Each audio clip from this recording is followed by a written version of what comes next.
Hazrat Abu Qatada radiyallahu anhu states that Allah's Apostle sallallahu alaihi wasallam stood up amidst the companions radiyallahu anhum and mentioned to them, Jihad in Allah's way and belief in Allah Jalla Jalaluhu are the most excellent of the deeds.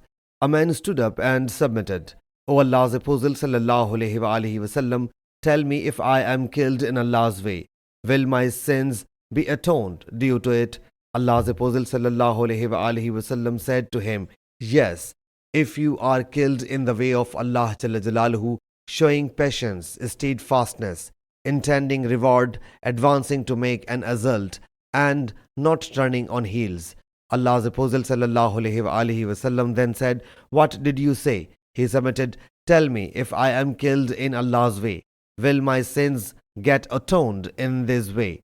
Allah's Apostle sallallahu alaihi wasallam said, yes, when you are killed in the way of Allah Jalla Jalaluhu, exuding patience, intending reward, advancing to make an attack, and not retreating, except that your all sins will be wiped off, because Gabriel alayhi salam has just told it to me.